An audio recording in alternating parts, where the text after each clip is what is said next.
¿Sabía que después de los 70 años algunos chequeos de rutina pueden aumentar su riesgo de sufrir una caída, una complicación grave, o incluso adelantar la pérdida de independencia que tanto quiere proteger? Estamos viviendo una especie de pandemia silenciosa de pruebas médicas innecesarias en personas mayores. Se hacen más estudios, se detectan más cosas, pero no necesariamente se vive mejor, ni más tiempo. Y lo más preocupante es que muchos de estos exámenes se recomiendan años después de que la ciencia haya demostrado que los riesgos superan a los beneficios en personas mayores. Hoy vamos a hablar de 5 pruebas médicas que, a partir de cierta edad, usted debería cuestionar seriamente e incluso rechazar en muchos casos. Si tiene más de 70 años, esta información puede literalmente proteger su calidad de vida e incluso salvarle la vida. No le estoy diciendo que abandone a los médicos ni que ignore su salud. Le hablo de algo distinto. Exámenes que se piden automáticamente, casi por costumbre, sin que nadie se siente con usted a explicarle con calma los riesgos reales, las complicaciones y lo que pasa después de un resultado anormal. Muchos de estos estudios tenían todo el sentido del mundo cuando usted tenía 50 o 60 años. Pero a partir de los 70, las cuentas cambian por completo. El tiempo para beneficiarse de un tratamiento es menor, las complicaciones aumentan y los efectos secundarios pesan mucho más en su día a día. Y aunque esto está muy bien demostrado en la evidencia científica, el sistema sanitario gana dinero con cada colonoscopía, cada biopsia, cada resonancia, cada consulta de seguimiento.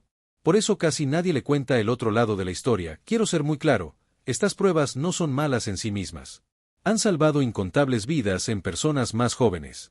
Pero la medicina responsable tiene que ser personalizada según su edad, sus enfermedades, su función física y su expectativa de vida.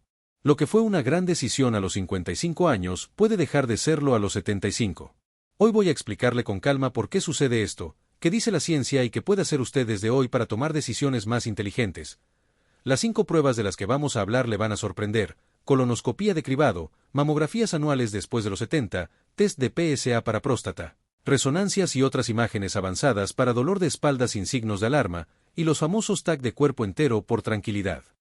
Cada una tiene su lugar, pero también tiene riesgos que rarísima vez se comentan. Primero, algo que la mayoría de la gente no entiende sobre el cribado después de los 70. El objetivo del cribado, de las pruebas en personas sin síntomas, es detectar problemas antes de que den la cara. Eso solo tiene sentido si usted tiene suficiente tiempo por delante para beneficiarse del tratamiento. A esto lo llamamos tiempo de adelanto diagnóstico y es fundamental. Por ejemplo, el cáncer de colon suele tardar entre 10 y 15 años en desarrollarse desde un pequeño pólipo hasta un cáncer agresivo. Si usted tiene 75 años y varias enfermedades crónicas, ese plazo cambia totalmente las reglas del juego. Hay muchas probabilidades de que otra cosa sea la causa principal de problemas de salud antes de que ese pólipo llegue a ser peligroso. En cambio, el tratamiento y las complicaciones de la prueba pueden perjudicar su calidad de vida aquí y ahora. A eso lo llamamos relación beneficio-daño, y con la edad esa balanza se inclina cada vez más hacia los daños. A los 50 años, el beneficio del cribado supera con claridad el pequeño riesgo del procedimiento. A los 80, en muchos casos, ocurre lo contrario. El riesgo de la prueba, de la sedación, de las complicaciones, pesa más que el posible beneficio teórico. Esto no es opinión. Es lo que muestran, de forma consistente, los estudios y los grandes análisis de organismos oficiales. Las cifras que voy a comentar con usted vienen de revisiones sistemáticas, de revistas científicas y de grupos como el US Preventive Services Task Force, OSF, uno de los comités más rigurosos del mundo en prevención. Ellos revisan años de datos, suman beneficios y daños y dan recomendaciones por edad. Y lo que dicen para mayores de 75 años sorprende a casi todo el mundo. Empecemos con la colonoscopía de cribado, porque suele ser la más impactante. La colonoscopía es el estándar de oro para detectar cáncer de colon. El médico ve todo el interior del colon y puede quitar pólipos en el momento. En adultos de 50, 55, 60 años, es una prueba que salva vidas, sin duda. Pero cuando se llega a mediados o finales de los 70, el panorama cambia. Las complicaciones de la colonoscopía aumentan mucho a partir de los 75 años. Solo la preparación del intestino ya es un problema. Hay que tomar grandes volúmenes de laxantes líquidos para limpiar el colon. Eso en una persona mayor puede causar deshidratación seria y desequilibrios de electrolitos peligrosos, sobre todo si hay problemas de riñón o corazón. Además, toda la noche corriendo al baño aumenta muchísimo el riesgo de caídas. Y las caídas, en mayores, son una de las principales causas de fracturas, hospitalizaciones e incluso mortalidad. Romperse la cadera por una caída en plena preparación de colonoscopía no es tan raro como se cree. La sedación también es más arriesgada si usted tiene cardiopatía, diabetes o fragilidad. Las personas mayores metabolizan los fármacos de forma diferente, pueden quedar más adormiladas, más confundidas o con la presión alterada durante horas o días. La perforación del intestino, aunque poco frecuente, es claramente más común en personas frágiles y añosas, y los estudios muestran que el riesgo aumenta aproximadamente un 1% por cada año de edad a partir de cierta edad. El sangrado tras la resección de pólipos también se hace más complicado de manejar en mayores, y aquí viene algo que a mí, como médico, me frustra muchísimo. Si le encuentran un pequeño pólipo a los 76, muchas guías le mandan volver en 3 años. Y si entonces hay otro pólipo diminuto, otra vez en 3 años. Se crea una especie de ciclo interminable de colonoscopias para pólipos que, en la inmensa mayoría de los casos en personas mayores, nunca habrían llegado a causar cáncer clínicamente relevante. Crecen tan despacio que otra cosa casi seguro ocurrirá antes. El USF recomienda que el cribado rutinario de colon se detenga, en general, a los 75 años. Entre 76 y 85 años da una recomendación C, decisiones individualizadas, caso por caso. Por encima de 85 años, da recomendación D, no cribado, porque los daños superan claramente los beneficios. ¿Significa esto que toda persona mayor de 75 debe rechazar sí o sí cualquier colonoscopía? No. Ahí entra la medicina personalizada. Hay situaciones en las que una colonoscopía después de 75 puede tener sentido. Si nunca se ha hecho un cribado previo, el riesgo de pólipos avanzados ocultos es mayor. También si hay una fuerte historia familiar de cáncer de colon en padres o hermanos de primer grado, su riesgo personal sube, y puede que siga valiendo la pena un cribado. Y algo muy importante, todo lo que estoy comentando se refiere al cribado en personas sin síntomas. Si usted tiene sangre en las heces, pérdida de peso inexplicada, cambios persistentes en el ritmo intestinal, dolor abdominal nuevo, ahí ya no hablamos de cribado, hablamos de diagnóstico. Y en diagnóstico las reglas cambian. Esos síntomas deben estudiarse, pero si usted tiene 78 años, buena historia de cribados normales y ningún síntoma, es muy posible que ya pueda parar. La pregunta clave que debe hacer a su médico es, con mi edad, mis enfermedades y mi historia de cribados, ¿cuál es mi riesgo real de cáncer de colon a día de hoy? ¿Ese riesgo compensa los riesgos de la colonoscopía en mi caso concreto? Un buen médico se sentará con usted, le explicará pros y contras y respetará su decisión. Si alguien descarta sus dudas, le dice hay que hacerlo porque sí y no quiere conversar, algo falla. Quizás sea momento de buscar a alguien que respete su autonomía. Existen alternativas menos invasivas a la colonoscopía que pueden ser razonables para muchas personas. Pruebas de heces como el test de sangre oculta inmunológico, FIT, o las pruebas de ADN en heces tipo Cologuard detectan sangre microscópica o alteraciones en el ADN. Se hacen en casa, sin sedación ni preparación intensa. No son perfectas, pero ofrecen un nivel razonable de vigilancia con mucho menos riesgo. Pasemos a las mamografías. Sé que este tema es muy emocional. Durante décadas, el mensaje ha sido, detección precoz salva vidas en cáncer de mama. Y eso es cierto para mujeres de 40, 50, 60 y primero 70. La evidencia de que las mamografías reducen la mortalidad por cáncer de mama en mujeres menores de 75 es bastante sólida, se estima una reducción de un 15 a 20% en ese grupo, pero a partir de los 75, la evidencia se vuelve muy débil y en algunos aspectos, preocupante. Los grandes ensayos clínicos aleatorizados, la prueba de oro en medicina, no incluyeron mujeres mayores de 74 años. Eso significa que no tenemos pruebas de máxima calidad que demuestren que hacer mamografías de cribado después de los 75 mejora la supervivencia. Lo que sabemos se basa en estudios observacionales, mucho menos fiables y mientras tanto, los problemas aumentan.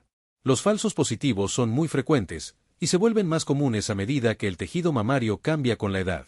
Una mamografía sospechosa suele llevar a una llamada para repetir la prueba, más placas, más eco, quizá una resonancia, y semanas de angustia. Aproximadamente 1 de cada 10 mamografías termina en una llamada de tenemos que ver eso mejor. En la gran mayoría, al final no es nada grave, pero la ansiedad es muy real. Algunas mujeres acaban sometiéndose a biopsias para aclarar si esa zona es o no cáncer. Y a veces se diagnostican y tratan tumores que jamás habrían dado problemas en toda la vida de la paciente. A eso lo llamamos sobrediagnóstico. No es lo mismo que falso positivo. En el sobrediagnóstico, si hay células cancerosas, pero de crecimiento tan lento o tan limitado que nunca habrían causado síntomas ni acortado la vida. Los estudios estiman que en mujeres de 70 a 74 años, alrededor del 31% de los cánceres de mama detectados por cribado son sobrediagnosticados. Es decir, casi 1 de cada 3. En mujeres de 75 a 84 años, esa cifra sube a un 47%. Y en mayores de 85, más de la mitad de los cánceres encontrados por mamografía serían de este tipo indolente. Son cifras enormes. Representa millones de mujeres sometidas a cirugías, radioterapia y tratamientos hormonales que probablemente nunca habrían necesitado. ¿Y qué significa esto en la práctica? Que una vez que a usted le dicen tiene cáncer, aunque sea pequeñito y de bajo riesgo, la presión para tratar es casi irresistible. El cirujano siente la obligación de operar, el oncólogo de ofrecer radioterapia u hormonoterapia, porque nadie puede predecir al 100% qué tumor evolucionará y cuál no. Pero todas estas terapias tienen efectos secundarios: anestesia, recuperación, riesgo de infección, cansancio intenso, daño en la piel y tejidos por radiación, dolores, problemas de movilidad, efectos de los fármacos en huesos, ánimo y metabolismo. En una mujer robusta de 50 años, quizá lo tolere bien. Pero en una mujer de 78, frágil, con diabetes, corazón delicado y poca reserva funcional, el tratamiento puede hacer más daño que el tumor. Por eso, la Sociedad Americana del Cáncer y otros organismos insisten en que, después de los 70, la decisión sobre continuar o no con mamografías debe ser muy individual. Si usted tiene 72 años, está activa, camina cada día, tiene buena salud general y esperamos razonablemente que viva 10 a 15 años más con buena calidad, tiene sentido seguir. Si tiene 78, varias enfermedades crónicas, limita su actividad y se fatiga con facilidad, es totalmente razonable dejar de hacer mamografías de cribado. Porque el beneficio potencial es pequeño, y el riesgo de sobrediagnóstico y sobretratamiento es alto. Dejar las mamografías no significa olvidarse del pecho. Significa cambiar el enfoque. Puede seguir explorándose una vez al mes, conocer cómo es su tejido mamario, y acudir al médico ante cualquier bulto nuevo, retracción de la piel, cambios en el pezón, secreciones o dolor persistente. Eso es vigilancia responsable, sin meterse en espirales de pruebas innecesarias. Antes de seguir, le recuerdo, este video es puramente educativo. No sustituye la consulta con su médico. Nunca cambie medicamentos ni suspende exámenes sin hablarlo con su profesional de confianza. Pasemos ahora al PSA, el famoso análisis para próstata que tantos debates ha generado.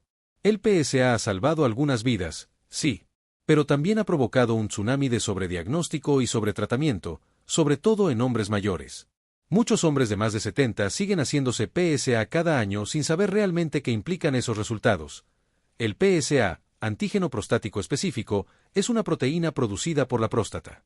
Sus niveles pueden estar altos cuando hay cáncer, pero también cuando la próstata está simplemente agrandada, hiperplasia benigna, algo que ocurre de forma casi universal en varones mayores de 50, o cuando hay inflamación, infección, incluso tras montar en bicicleta intensa o una eyaculación reciente.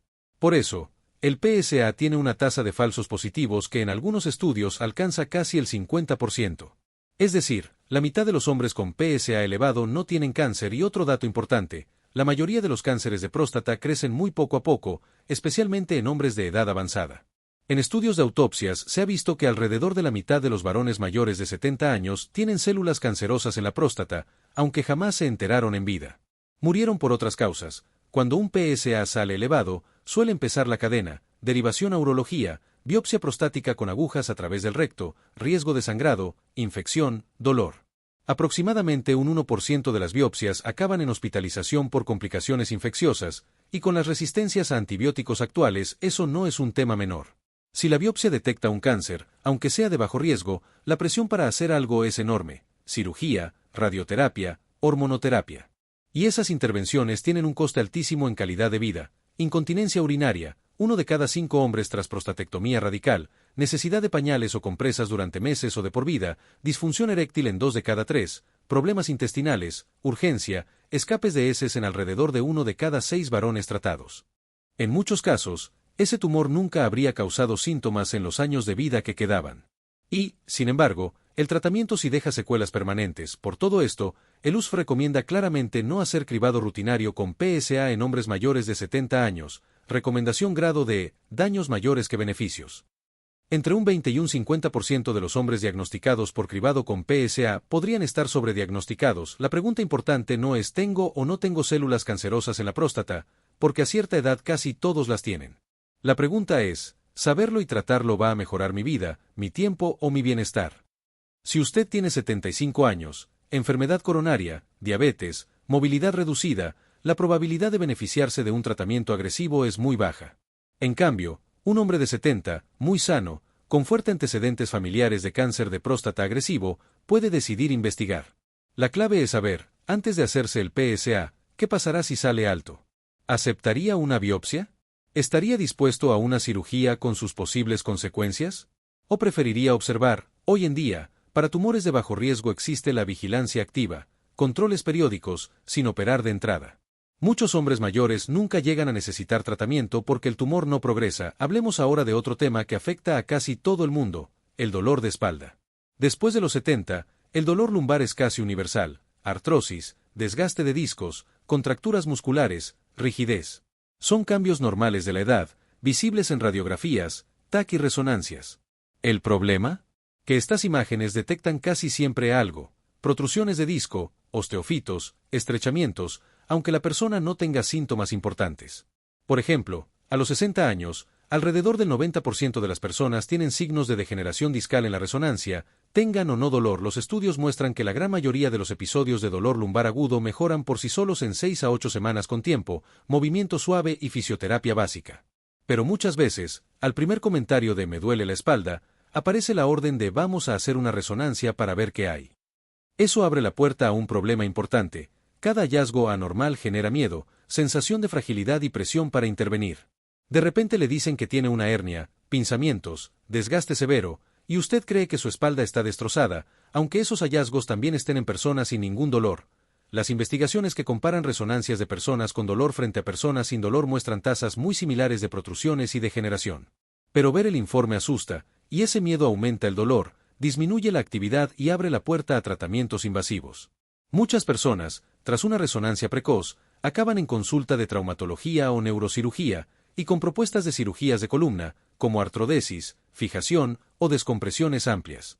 Y sin embargo, en muchos de esos casos, el dolor habría mejorado con buena fisioterapia, fortalecimiento del core y tiempo. Sabemos que quienes se hacen una resonancia muy pronto por dolor lumbar inespecífico tienen 12 veces más probabilidades de terminar en quirófano, más uso de opiáceos y más dolor al año de seguimiento, en comparación con quienes siguen un manejo conservador inicial. ¿Significa esto que nunca hay que hacer una resonancia por dolor de espalda? No. Hay banderas rojas que sí exigen una imagen urgente: dolor muy intenso que empeora rápidamente, debilidad o entumecimiento progresivo las piernas, pérdida del control de esfínteres, orina o heces, fiebre y dolor de espalda, antecedentes recientes de cáncer con dolor de espalda y pérdida de peso inexplicada. En esos casos, sí hay que estudiar de inmediato. Pero si le duele la espalda tras hacer jardinería, o se levantó rígido un día, y en una semana va mejorando, una resonancia inmediata no va a cambiar el tratamiento. En esos casos, el foco debe estar en moverse, hacer fisioterapia y fortalecer. La quinta prueba de la que quiero hablarles son los TAC de cuerpo entero que se venden como chequeos premium o ejecutivos. Ven, te hacemos un escáner completo y te quedas tranquilo. Suena tentador. ¿Quién no querría detectar algo a tiempo? El problema es que estas pruebas exponen a una cantidad importante de radiación. Un TAC de cuerpo entero equivale a cientos de radiografías de tórax, y, lo que es peor, encuentra muchísimas cosas que no significan nada, pero parecen importantes. En un TAC de tórax en personas sin síntomas, aproximadamente un 15% tiene pequeños nódulos pulmonares. La mayoría son cicatrices benignas, antiguos procesos inflamatorios o infecciones pasadas. Más de la mitad de las personas mayores de 50 años tienen quistes renales benignos que no requieren absolutamente nada. A este tipo de hallazgos los llamamos incidentalomas. Entre el 15 y el 30% de los TAC muestran al menos un hallazgo incidental. ¿Qué ocurre después? El famoso cascada de cuidados: más TAC, más resonancias, más visitas, más biopsias posibles, y más angustia. Sigue sin haber un problema real, pero usted ya se siente enfermo. Ninguna gran sociedad científica recomienda TAC de cuerpo entero en adultos sanos y sin síntomas. Otra cosa distinta es el cribado muy específico, por ejemplo, de cáncer de pulmón con TAC de baja dosis para personas con altísimo riesgo, fumadores actuales o exfumadores con al menos 20 paquetes año. Si usted entra en ese grupo, hable con su médico sobre esa prueba concreta. Pero si tiene 75 años, nunca ha fumado y le ofrecen un TAC de cuerpo entero como chequeo de lujo, eso no es medicina basada en evidencia, es una receta para el sobrediagnóstico y el estrés. Después de todo esto, quizá usted se pregunte: entonces, ¿qué hago yo con mi salud? Decir no a todo. No. Decir no a una prueba de bajo valor no es rendirse ni descuidarse. Es, de hecho, una forma de protegerse, priorizar y defender su calidad de vida. Usted tiene derecho a preguntar, a entender y a decidir. Cuando un médico le pide una prueba y usted no lo ve claro, puede hacer preguntas muy sencillas y poderosas. Doctor, ¿qué está buscando exactamente con este examen en mi caso? Si el resultado sale positivo, ¿qué haríamos diferente? Si el resultado no va a cambiar el tratamiento, ¿por qué hacerlo? ¿Cuáles son los riesgos de la prueba? incluyendo falsos positivos y procedimientos posteriores. ¿Qué pasaría si decidimos no hacerla ahora y simplemente vigilar mis síntomas? La medicina, después de los 70, cambia de objetivo. Ya no se trata solo de cazar enfermedades a toda costa. Se trata de maximizar función, comodidad, autonomía y alegría en los años que vienen. Esa es una meta muy distinta. Y a veces significa menos pastillas, menos pruebas, menos quirófanos. Muchas de las personas mayores más sanas y felices que he conocido van menos al médico, toman menos medicamentos y se someten a menos estudios que la media. No porque ignoren los problemas, sino porque saben distinguir lo que suma de lo que resta. Quiero darle ahora algunas alternativas prácticas que sí dan tranquilidad sin tantos riesgos. Para cáncer de colon, si usted ha tenido colonoscopias normales y quiere dejar de hacerlas, puede hablar de pruebas en ese tipo FIT o Cologuard. Se hacen en casa, son no invasivas y detectan muchos problemas importantes sin necesidad de entrar a quirófano. Para su salud mamaria, siga conociendo su cuerpo, una exploración mensual, frente al espejo y en la ducha, recordando que es normal en usted. Ante cualquier cambio que persista, consulte. Para la próstata, preste atención a sus síntomas urinarios, chorro débil, levantarse muchas veces por la noche, urgencia, dolor. Eso es más importante que un número aislado de PSA. Para la espalda, priorice el movimiento diario, la fisioterapia y el fortalecimiento de la zona central del cuerpo. Sé que son muchas ideas juntas, así que le propongo un pequeño plan de reflexión de 7 días para poner orden en todo esto. Día 1. Escriba en un papel todos los exámenes de cribado que se hace de forma rutinaria, colonoscopía, mamografía, PSA, TAC, resonancias, etc. Día 2. Anote cuándo fue la última vez que se hizo cada uno y qué resultado tuvo. Piense si esos resultados llevaron a más pruebas, biopsias u operaciones. Día 3. Reflexione sobre cómo se sintió con cada prueba. ¿Tranquilo? ¿Ansioso? ¿Aliviado? ¿Peor? Día 4. Escriba cuáles son sus objetivos de salud ahora. ¿Mantenerse independiente? ¿Tener energía para sus nietos? ¿Viajar? ¿Evitar hospitales?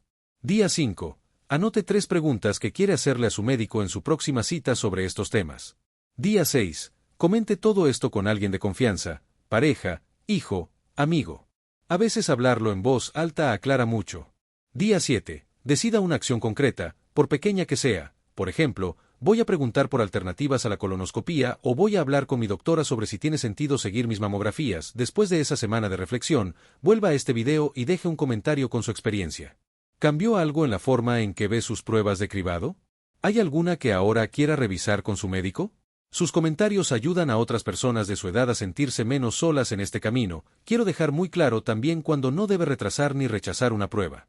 Si tiene síntomas nuevos, cambios importantes o la sensación clara de que algo no va bien, hable con su médico sin demora. Pérdida de peso mayor de 4 o 5 kilos sin explicación, sangre en heces, orina o en el esputo, un bulto nuevo en cualquier parte del cuerpo, un dolor que no se va y empeora, cambios bruscos en el habla, en la fuerza de un lado del cuerpo, en la memoria de forma súbita. Todo eso requiere evaluación. Ahí no estamos hablando de cribado, sino de diagnóstico. Y es muy distinto, el objetivo no es evitar la medicina. Es evitar las pruebas de poco valor en personas sin síntomas que terminan haciendo más daño que bien. Entender esta diferencia transformará por completo la manera en que usted vive cada consulta a partir de hoy. Entiendo también el miedo que surge cuando uno se plantea decir no. ¿Y si rechazo una colonoscopía y dentro de unos años tengo cáncer de colon?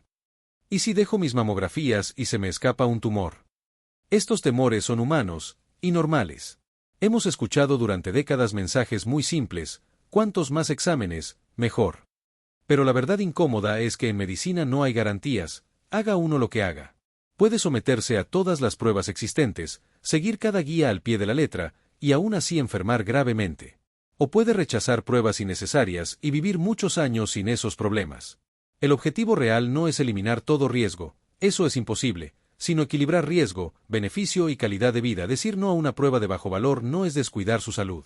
Es elegir dónde pone su energía, su tiempo, su dinero y su cuerpo. Imagine que dentro de 6 meses usted se siente más tranquilo, menos agobiado por citas, menos pendiente de resultados de laboratorio y más centrado en las cosas que disfruta: paseos, conversaciones, aficiones, familia. ¿Qué conoce mejor cuando algo es realmente preocupante y cuando no? Eso es lo que quiero para usted. Su cuerpo tiene una capacidad de adaptación y de recuperación mucho mayor de lo que solemos pensar, especialmente si le damos buen descanso, buena alimentación, movimiento y serenidad. Y ahora, además, tiene información para tomar decisiones que acompañen esa capacidad de curarse y mantenerse fuerte. No le voy a mentir, tomar el control de sus decisiones médicas requiere valor, sobre todo cuando se encuentra con profesionales que no están acostumbrados a que el paciente pregunte o diga prefiero no hacerlo. Pero la alternativa es seguir en piloto automático, aceptando exámenes y tratamientos solo porque toca o es el protocolo. Usted ya ha tomado decisiones importantes toda su vida, crió una familia, trabajó, resolvió problemas, superó crisis. Ha demostrado sobradamente que puede pensar por sí mismo. En la medicina, merece el mismo respeto. A partir de hoy, le invito a hacer algo muy sencillo. Hoy mismo, anote en un papel todos los exámenes de cribado que se está haciendo de forma rutinaria. Mañana, empiece a preguntarse uno por uno si siguen teniendo sentido para su situación actual. Después, si lo desea, siga el plan de 7 días que le propuse y cuénteme en los comentarios qué ha descubierto. ¿Qué pruebas está cuestionando? ¿Qué le preocupa? Yo leo todos los comentarios y los uso para decidir los siguientes videos y temas que pueden ayudarle. Si este contenido le resultó útil, le agradecería que le diera me gusta y se suscriba al canal para no perderse futuros videos sobre decisiones de salud conscientes y adaptadas a su edad.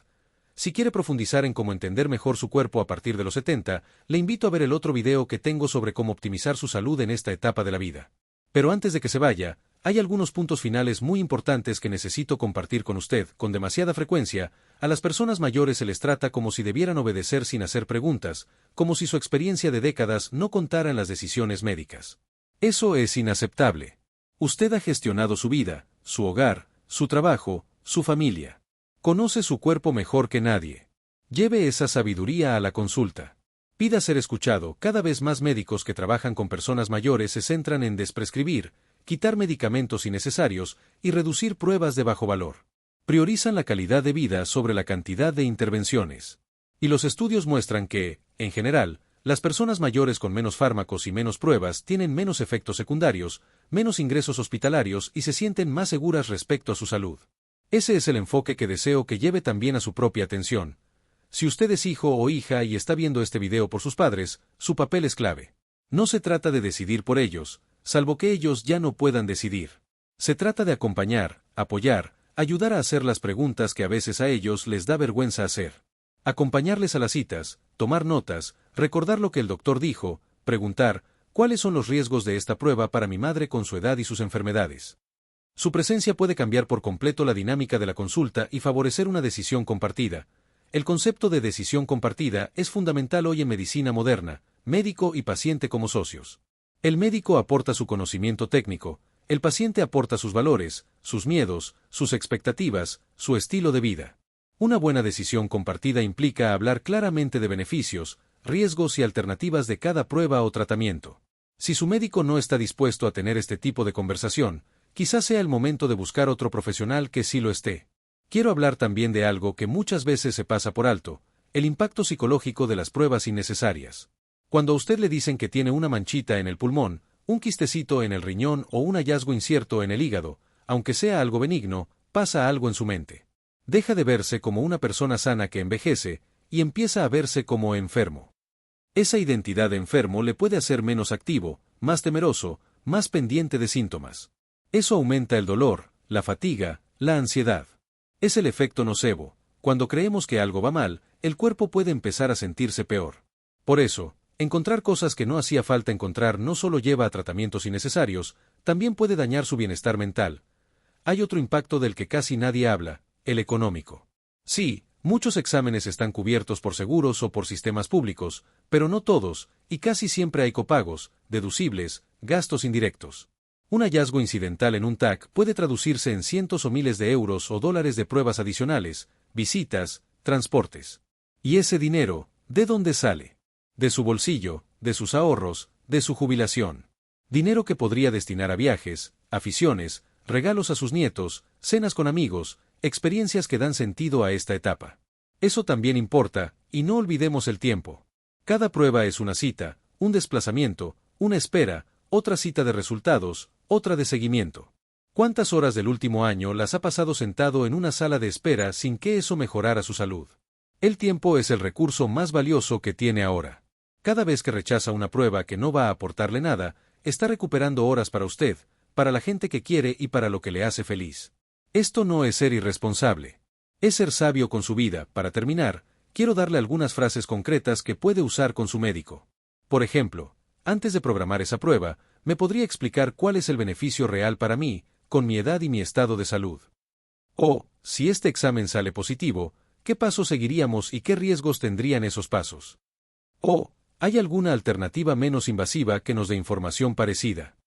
Y si, tras escuchar, decide que no quiere hacerse la prueba, puede decir con respeto, le agradezco su recomendación, doctor, pero de momento he decidido no realizar este examen. Recuerde, usted no está a merced del sistema. Usted es el protagonista de su historia sanitaria. Tiene derecho a preguntar, a entender y a decir que no. Hable también de esto con sus seres queridos. Explíqueles que no está rechazando la medicina, sino eligiendo con criterio. Si lo desea, deje por escrito sus preferencias en un documento de voluntades anticipadas o instrucciones previas.